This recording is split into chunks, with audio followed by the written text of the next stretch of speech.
Per il bello e buono di Genova, oggi siamo per il buono.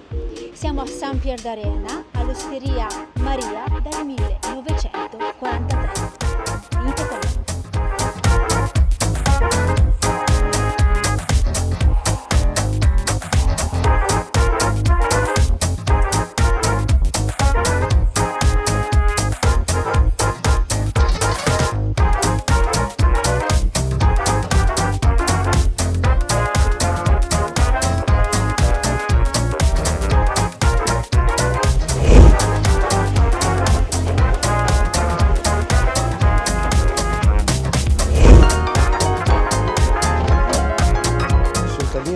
Potete vedere gli ingredienti che servono per fare il capon magro alla genovese. Verdure, l'uovo, la galetta, il nasello bollito e la salsa verde.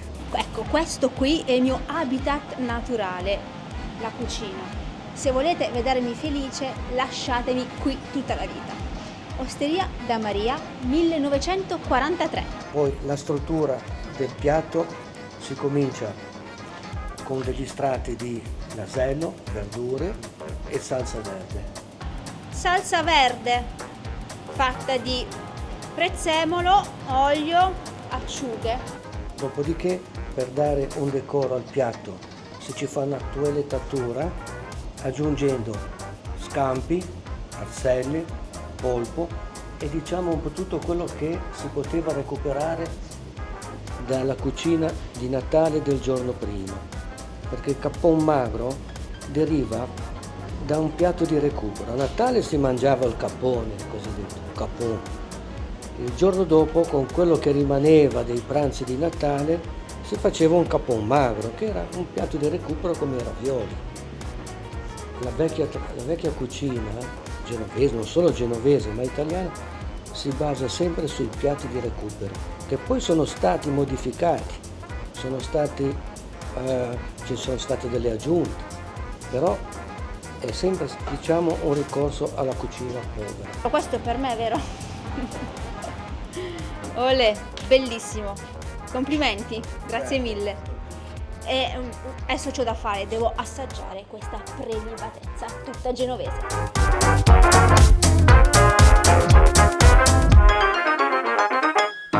Grazie Gianfranco di avermi invitato qui nel tuo locale, in questo bellissimo locale. Oggi siamo con Gianfranco Morando, detto anche Franchino. Sì. E tu sei il proprietario di Osteria Maria? Proprietario adesso è mio figlio Andrea. Ok.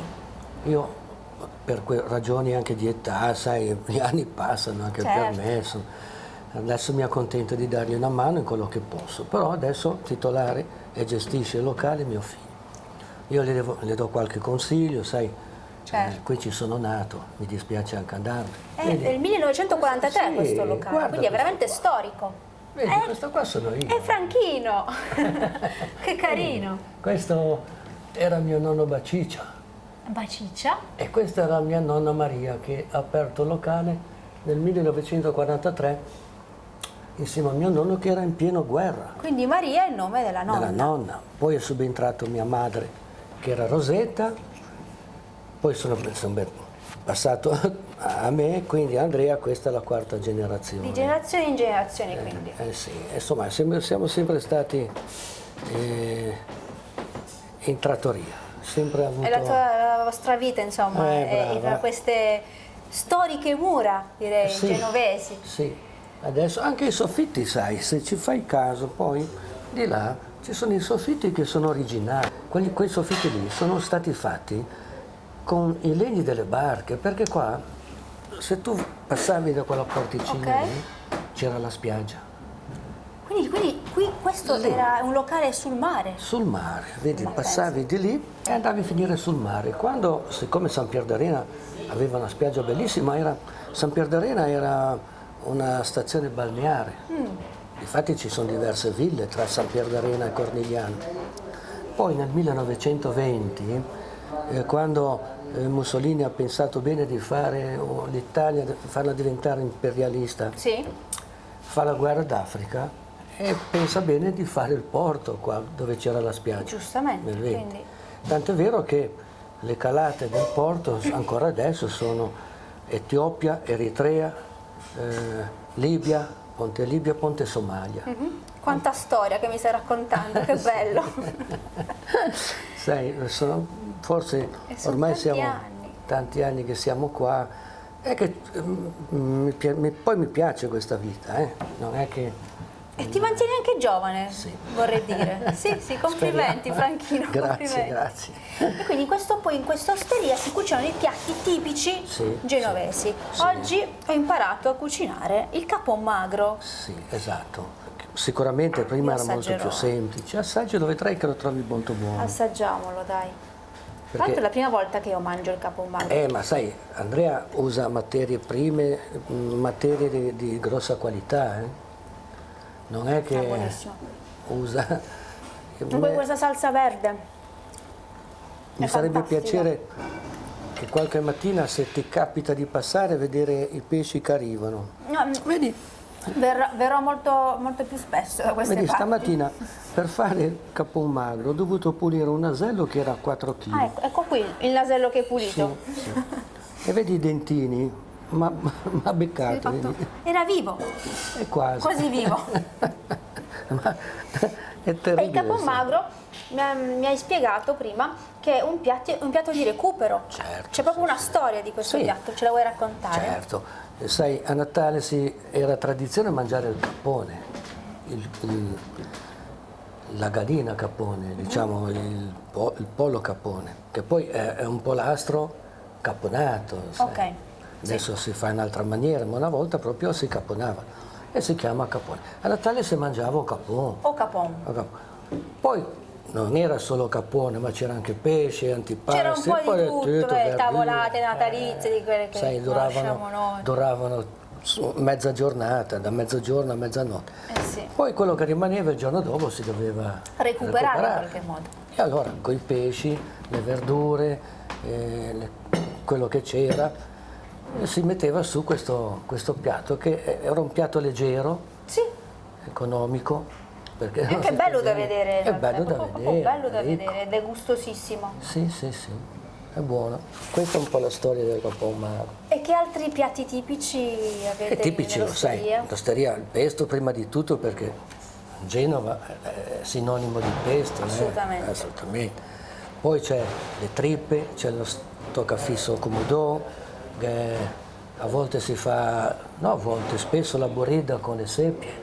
Borida è un termine anche questo qua, che a seconda dei posti delle regioni italiane significa sempre, perché borida è una parola araba, che vuol dire intingolo, vuol dire umido. Hai capito? Sto imparando tantissime cose oggi con te, grazie mille. E a borida si fa con la seppia, con i piselli, con i carciofi. Quando si ci mette le bietole, allora si dice seppia in zemin, Ok, che anche zemin è una parola araba che vuol dire erbette. ok. Quando c'è l'erbette, zemin. Come c'è o zemin de segi, zemino di ceci, che sono ceci con le bietole. A volte si faceva anche la sbira, quel piatto che poi era un piatto che era ad uso delle guardie carcerarie che erano sul piano di Sant'Andrea e loro mangiavano questo brodo con un pezzo di carne dello stracotto, do tucu e del pane, delle galette Le galette del marinaio. del marinaio, così con la sbira. Ok. Ora si fa molto meno perché sai, le persone non le piacciono più questi... Eh sì, ora andiamo sul sushi, diciamo, però io Noi- consiglierei di ecco, mantenere così, guarda, di se mi mantenere dà la ascolto, tradizione e quindi di venire assolutamente a provare l'Osteria Maria dal 1943 per assaggiare veramente la storia di Genova. Beh, qui sì, se non di Genova, di San Pierdarena sicuro, che San Pierdarena purtroppo, grazie al porto, è passato un momento glorioso, chiamiamolo così, perché guarda che qua negli anni 60 c'era diciamo un po' il centro di Genova, che qua col porto Sì. i portuali erano circa 5.000 solo i Quindi portuali. c'era un bel via vai. Ma poi c'era tutto l'indotto, spedizionieri, ottisti, solo in porto che i pesatueli, i gabale, i mancinanti, un mondo, capisci? Direi che la storia di San Pierdarena sei tu a questo punto. Sì, hai ragione, sai. Senti, vuoi aggiungere qualcos'altro? E cosa ti posso raccontare di qua? Che c'era la spiaggia, qua davanti passava il treno. Ah, quindi eravamo fra la spiaggia e la stazione. No, è il treno, è venuto il dopo, binario, sì. è il binario. Passavano 2 binari perché uscivano i vagoni dalla galleria Romairone che arrivavano dal porto e qua si scaricava zucchero e legnami, capisci? Passava il treno 2 volte al giorno, una al mattino, una alla sera, e noi si giocava qua davanti. Ho visto la tua foto da Sì. bambino che è proprio fuori Sì, che si correva. dal locale, mentre correvi spensierato verso il binario però. Sì, ma no, sai, erano treni che, figurati, Passavano, facevano erano 20 km all'ora, ma neanche, tantissimi. erano proprio fermi. Poi tanti treni andavano a finire anche nei docks liguri, Sì. che lì si scaricava caffè, cacao, e poi cosa arrivava ai docks liguri? Merce varia, Sì. È stato abbattuto poi negli anni 70, così. Adesso stanno rifacendo tutta la strada qua così, speriamo che finiscano abbastanza presto perché mi sembra che le cose vanno alla lunga qua. Va bene, ma comunque dai. l'importante è il locale, Sì, ecco, è il quello locale, che c'è quello dentro, sì. la storia che c'è dentro. Poi ci sei anche tu dentro la storia. Ma prima, sei tu. prima di Perciò- tutto adesso parte la storia adesso la farà mio figlio perché è bravo, eh. È bravissimo, Guarda l'ho che- seguito in cucina e ho guarda appreso che- già tanti E trucchetti. pensa che è autodidatta, lui non ha fatto né scuola alberghiere né Sarà specializzazione. Talento, Talento, naturale. sì, e tanta passione E la per la passione. cucina. Io gliel'ho sempre sconsigliato, vai a lavorare in porto che guadagni di più. Ma gliel'avrei passata tu la passione. speriamo, quindi dai. Assolutamente Sì. sì. Va Grazie bene. Franchino, allora. Ti ringrazio, adesso ti lascio Adesso terminare il mangio piatto con molto piacere. e io mi alzo, vado a farmi qualche lavoretto in cucina. Va bene, grazie. Dopo Dai. io mangio e poi ci vedremo Sì. sicuramente la prossima volta. Grazie, Franchino. buon appetito. Grazie.